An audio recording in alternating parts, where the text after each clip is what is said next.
여러분, 내일 아침 출근길에 그 뉴욕 맨해튼이나 런던 금융가 한복판에 있는 엄청나게 높은 랜드마크 빌딩 앞을 지나간다고 한번 상상해 보세요.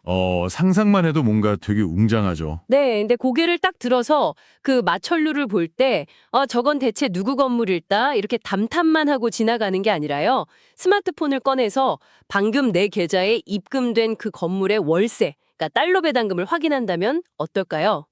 그거 진짜 짜릿한 기분이겠는데요. 그렇죠. 보통 이런 핵심 지역 상업용 건물들은 뭐 수천억 원씩 굴리는 연기금이나 진짜 최상위 자산가들만의 전유물이었잖아요. 네, 예전에는 완벽하게 그들만의 리그였죠. 그런데 오늘 여러분이 보내주신 스마트 인사이트 랩 170호 리포트 그리고 관련 마스터 가이드 자료들을 저희가 쫙 분석해 보니까요. 2026년 지금은 그 자본의 국경이랑 진입장벽이 완전히 무너졌더라고요. 맞아, 시장 자체가 아예 뒤집혔습니다. 그래서 오늘 심층 탐구의 핵심은 여러분이 오늘 점심시간에 마실 커피 2잔 값으로 어떻게 세계 경제 중심지 빌딩의 진짜 주인이 되고 매달 달러로 월세를 받을 수 있는지 파헤쳐보는 겁니다. 자, 이 거대한 지각 변동 한번 본격적으로 해체해볼까요? 좋습니다. 사실 오늘 우리가 다루는 이 자료가 그냥 뭐 새로운 투자 유행이나 가상자산 시장의 반짝하는 붐 이런 걸 얘기하는 게 절대 아니거든요. 아, 단순한 트렌드가 아니다. 네, 전 세계 실물 부동산 자산 규모가 대략 330조 달러 정도 됩니다. 주식이랑 채권 시장 다 합친 것보다 훨씬 거대해요. 근데 이 거대한 시장의 제일 큰 문제가 뭐였을까요? 글쎄요. 덩치가 너무 커서 돈이 많이 필요하다는 거? 네, 결국 돈이 묶여 있는 거예요. 상업용 부동산의 80% 이상이 쉽게 사고 팔 수 없는 비유동성 자산이었거든요. 그런데 STO, 그러니까 토큰 증권이라는 기술이 도입되면서 이 거대한 저수지에 드디어 실시간 유동성이 콸콸 공급되기 시작한 거죠. 아, 그 자료에 보면 부동산의 분자화 혁명이라는 표현이 나오잖아요. 저는 그 비유가 딱 와닿더라고요. 어떤 비유 말씀하시는 거죠? 그 기존 수천억짜리 빌딩은 바다에 떠 있는 거대한 빙산 같은 거잖아요.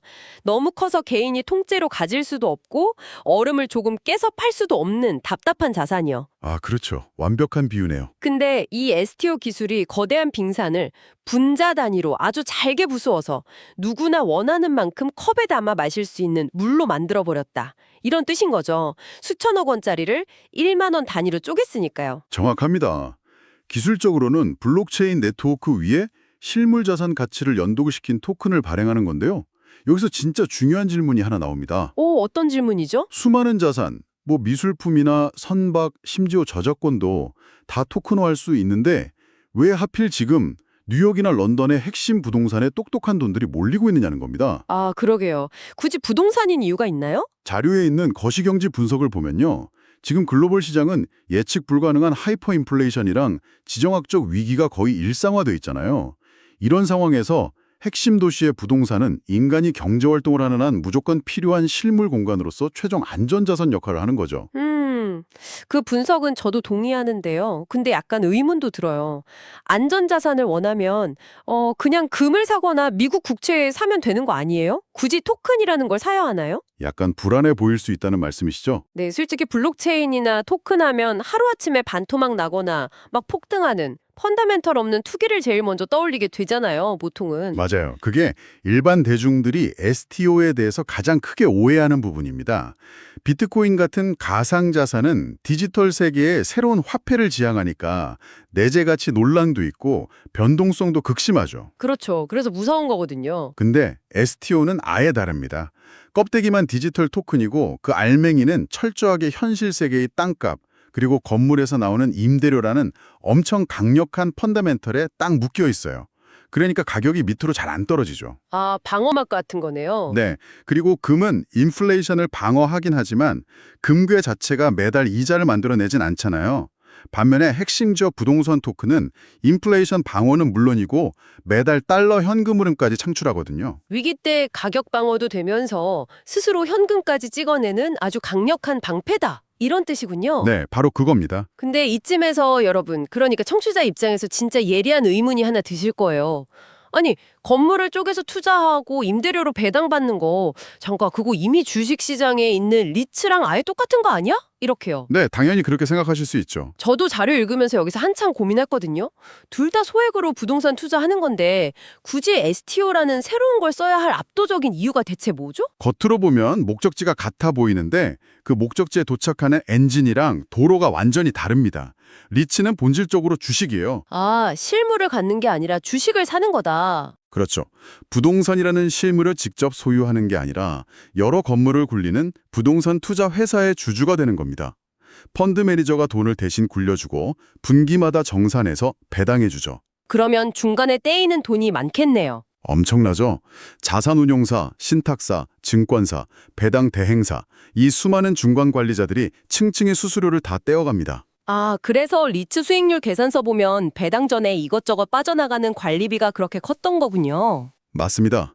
반면에 STO는 회사의 주식이 아니라 특정 건물 그 자체에 대한 직접적인 분할 소유권이에요. 내가 뉴욕 5번가에 있는 특정 건물을 딱 골라서 투자하는 거죠. 와, 내가 직접 고른다. 네, 그리고 무엇보다 기술적 우위가 압도적입니다.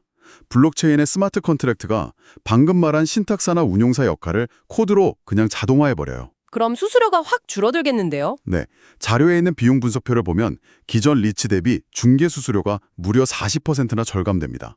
배당 속도도 아예 달라요. 분기마다 주는 게 아니에요? 네, 3개월 기다릴 필요 없이 매월, 심지어 설정에 따라서는 임대료 들어오는 즉시 매일 단위로 내 디지털 지갑에 꽂히게 할 수도 있어요. 와, 매일 배당이 꽂힌다고요? 중간상엔 없앤 완전 산지 직송 시스템이네요. 시장 열릴 때만 거래되는 리츠랑 다르게 24시간 글로벌 거래되는 것도 엄청 크고요. 네, 그게 핵심 차이죠. 근데요, 40% 절감이나 24시간 거래, 이거 다 좋은데 여러분의 자산을 지키기 위해 제가 좀 공격적인 질문 하나 해보겠습니다. 네, 얼마든지요. 효율적인 건 알겠는데 해킹이라는 단어 앞에서는 어떨까요?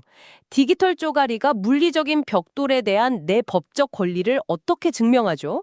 만약에 누가 내 지갑 해킹해서 토큰 훔쳐가면 내 맨해튼 건물 지분도 그냥 영영 공중분해 되는 거 아닙니까?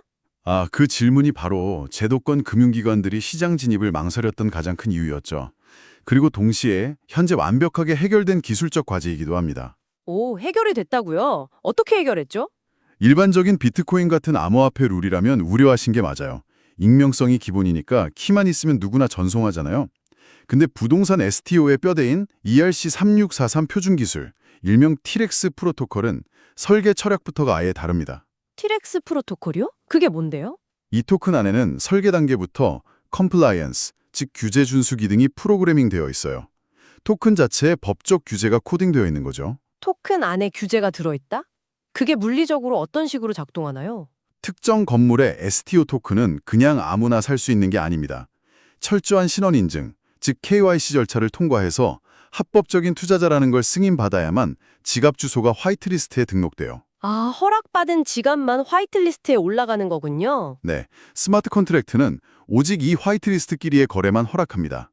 만약 해커가 지갑을 털어서 자기 익명 지갑으로 보내려고 한다. 블록체인 네트워크가 그 전송을 불법으로 간주하고 즉각 차단해버려요. 와, 대박이네요. 해커가 내 금고문을 열고 들어와도 물건을 밖으로 들고 나가는 순간 건물 전체가 그냥 딱 봉쇄되는 시스템인 거네요? 정확합니다. 게다가 최악의 상황, 예를 들어서 스마트폰 잃어버리고 지갑 복구키도 다 불태워버렸다고 쳐보죠. 비트코인이면 그 돈은 영원히 우주미화가 됩니다. 그쵸. 비밀번호 잃어버려서 돈 날린 사람 엄청 많잖아요. 하지만 STO는 현실 세계의 등기부등본이랑 법적으로 거울처럼 연동되어 있습니다.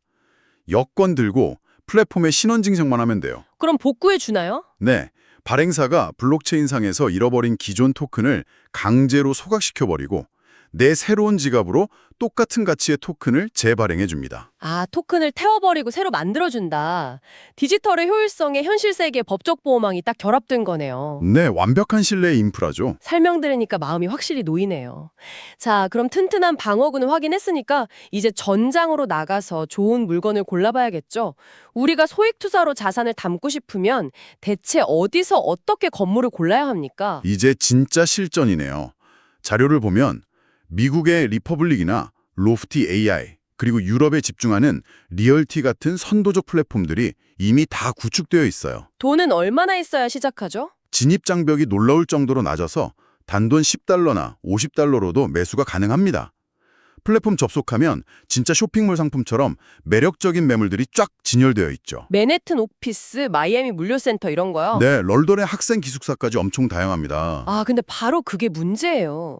선택지가 너무 많잖아요. 일반인들이 무슨 수로 그 복잡한 부동산 실사, 그 듀딜리전스를 직접 합니까? 온라인 쇼핑몰에서 운동화 하나 살 때도 리뷰 엄청 뒤지고 소재 확인하는데 해외 부동산은 모니터만 보고 고른다는 게 너무 위험해 보이거든요. 운동화 고르는 거랑 본질은 비슷해요. 오히려 플랫폼 데이터가 훨씬 투명합니다. 자료에 나온 투자 물건 분석 3원칙만 따라하시면 돼요.